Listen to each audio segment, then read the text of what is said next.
네, 오늘 여호수아 세 번째 시간입니다. 오늘 말씀의 제목은 길이 보이지 않을 때 해야 할 세 가지입니다. 모세가 죽고 그 다음에 지도자가 여호수아가 되었습니다. 여호수아는 200만이 넘는 그 많은 백성들을 이제 가나안의 땅에 입성시키는 중요한 사명이 있었습니다. 그런데 이러한 거대한 사명 앞에 첫 번째로 맞닥뜨렸던 그 현실은 바로 그 식딤을 떠나서 요단강을 건너가야 할 일이었습니다. 당시 그 요단강은 어제 수요 예배 때도 말씀드렸지만 1년 중에 가장 유속이 빠르고 또 강수량도 많은 시기이기 때문에 그냥 건너갈 수 있는 강은 될 수 없었습니다. 사명은 있는데 현실의 요단강은 너무 높고, 우리도 이럴 때가 있습니다.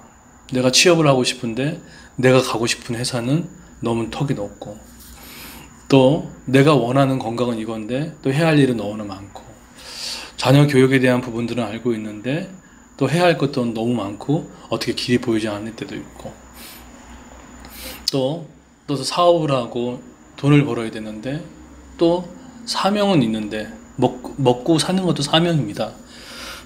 가장이 열심히 돈을 버는 것도 사명이죠. 그런데 현실은 너무 높은 고층의 빌딩처럼 너무 높을 때,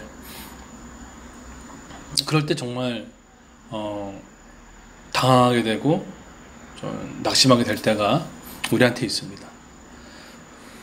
사실은 이 길도 여호수아도 이스라엘 백성도 정탐꾼을 한두 번 보내서 했던 것 뿐이었지 가보지 않는 땅이었습니다.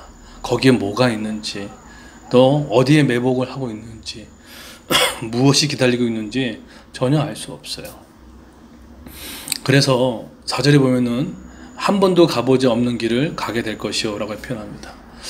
예, 우리의 인생입니다. 내일 어떻게 가야 될지, 그 다음 달에 어떻게 가야 될지, 1년에 어떻게 가야 될지 우리는 모릅니다. 근데 낯선 길을 가야 되고 경험하지 않는 길을 갈 때 그것만큼 막막한 건 없죠.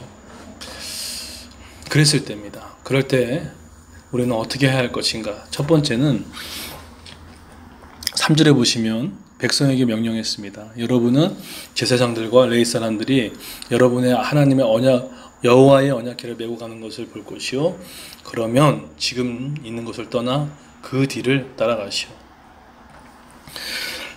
첫 번째는 무엇입니까? 하나님의 언약궤를 메고 가는 것을 볼 거라는 거예요. 언약궤는 하나님의 말씀의 상징이죠. 근데 말씀이 만약에 가게 되면 그걸 뒤쫓아가라는 거예요. 오늘날로 적용하면 뭘까요? 어떤 결정을 내리고 어떠한 일을 할 때, 뭔가 새로운 일을 준비할 때 말씀이 설교의 말씀이 오거나 주어진 기록된 말씀이었을 때 그때 가라는 거예요. 레이의 말도 아니고 어떤 사람의 말도 아닙니다. 말씀이 우리 안에 계속 있으면은 그 뒤를 걸어가는 거예요. 말씀은 우리가 이렇게 보는 이유, 읽어야 할 이유가 바로 그겁니다. 거기에 길이 있거든요. 내가 어디로 가야 될지, 지금 내가 일을 해야 될지, 아니면 자제해야 될지, 아니면 내가 지금 뭔가 확장을 해야 될지, 아니면 축소를 해야 될지 우리 잘 모릅니다. 근데 성령께서 말씀을 통해서 우리에게 말씀하시죠. 그래서 여러분, 어떠한 선택과 결단과 결정 앞에서 말씀이 왔을 때, 그 뒤를 쫓아갔을 때 그것이 바로 하나님의 백성이 가는 중요한 길입니다. 그래서 큐티 꾸준히 하십시오. 그리고 설교 꾸준히 들으십시오. 그리고 성경 통독 꾸준히 하십시오. 그리고 공동체 나눔 있을 때 말씀 나누는 시간에 성도들의 귀를 기울이십시오. 하나님은 말씀을 통해서 얘기를 하십니다. 사람의 이야기, 선배들의 이야기, 인생의 스승의 이야기 필요합니다. 근데 그게 끝까지 가지는 않거든요. 또 상황도 다르고요. 두 번째는 4절에 보시게 되면 언약궤를 너무 가까이 가지 말고 2000규빗 정도의 거리를 두고 따라가시오. 이게 되게 중요한 것 같습니다. 두 번째는 뭐냐면 말씀에 따라가되 그 거리를 두고 쫓아가라는 거예요. 왜 그랬을까요? 우리는 지금 손에 잡히는 성경이 있지 않습니까? 설교도 언제든지 동영상으로 들을 수 있고 그럴 수 있죠. 그런데 그러다 보니까 이 하나님의 말씀에 대한 거룩성, 하나님의 말씀에 대한 경외성들이 사라진 채 내 입맛에 맞게 말씀을 빼거나 넣거나 또 순종하지 않거나 또 좋아하는 것만 보거나 이렇게 갈 수 있다는 거예요. 그러지 말라는 겁니다. 요한계시록에도 성경을 가감하지 말라고 하지 않습니까? 성경은 66권이 완전히 기록된 무한 말씀입니다. 내가 거기에 더하거나 뺄 게 없어요. 내 마음이 싫다고 왜 성경을 빼거나 또 이거는 나랑 이 부분 좀 더 첨가되면 좋은데 그런 게 없다는 거예요. 하나님의 말씀은 완전하죠. 이 성경의 권위성이라고 얘기합니다. 이것이 완전하기 때문에 우리가 내 감정과 내 상황을 따라서 하지 말라는 거죠. 예를 들어서 범사에 감사하라고 했습니다. 근데 내 상황은 감사할 일이 없어요. 그러면 내가 이렇게 생각합니다. 난 감사할 일이 없어요. 하게 되면 범사에 감사하라 이 말씀이 그냥 우리 마음으로 훼손돼 버리는 거예요. 항상 기뻐하라. 근데 항상 기뻐할 수 없는 상황이에요. 근데 성경은 기뻐하라고 이야기를 해요.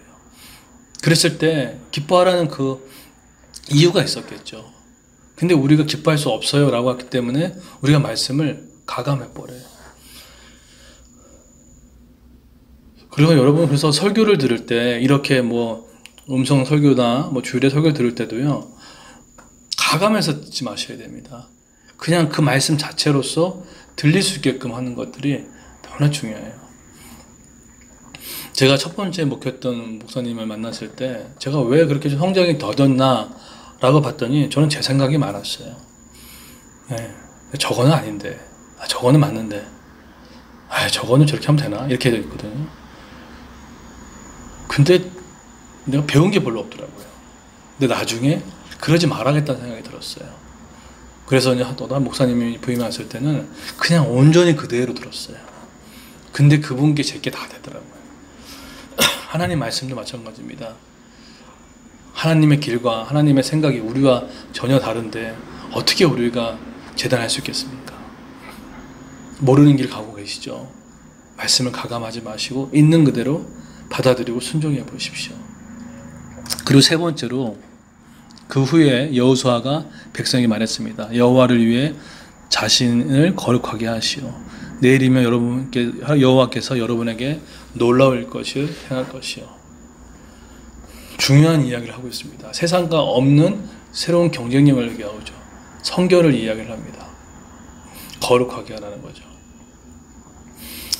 하나님께서 하나님의 일을 하시는데 우리가 말과 행동과 사소한 거짓말, 사소한 약속에 대한 어김, 그러한 여러 가지 음란함, 여러 가지 우리의 모습들 가운데 또 긍휼과 자비로 돌아보지 않는, 가부와 고아를 돌아보지 않는 그런 거룩이 깨져버리고 해버리면 하나님께서 역사할 길이 없다는 거예요. 그래서 하나님께서 우리를 이끌어갈 수 있게끔 우리가 해야 할 것은 성결, 그러니까 거룩에 힘써야 됩니다. 그래서 죄를 합리하지 마시고 있는 죄가 생각나거든 회개하시고 또 영광 돌리시고 날마다 주의 보혈로 앞에 죄가 있으면 하나님께 회개하셔서 우리의 죄에 물들지 않게끔 하는 것들이 너무나 중요합니다. 그래야지 하나님의 음성이 잘 들리고 하나님의 역사함을 바라볼 수가 있어요. 죄가 남아있는 상태에서 인생을 살다 보면 여러분 느끼시나요? 뭔가 이렇게 버벅거립니다. 뭔가 이렇게 넘어가는 게 순조롭지가 않아요. 그런데 하나님이 정말로 우리가 정결한 모습 가운데 서 계실 때 일을 했다 보면은 뭔가 이 문제는 있죠. 그런데 되게 스무스하게 뭔가 이렇게 퍼즐을 맞추는 것처럼 이렇게 진행되는 것들을 경험하게 될 것입니다. 가정의 거룩함을 위해서 십자가의 보혈로 여러분 씻겨내시고 나의 마음에 오늘도 나의 마음 가운데 또 우리 가정 가운데 하나님과의 소통을 막히게 만드는 그 무엇이 빼내져야 비로소 하나님께서 일을 하실 겁니다.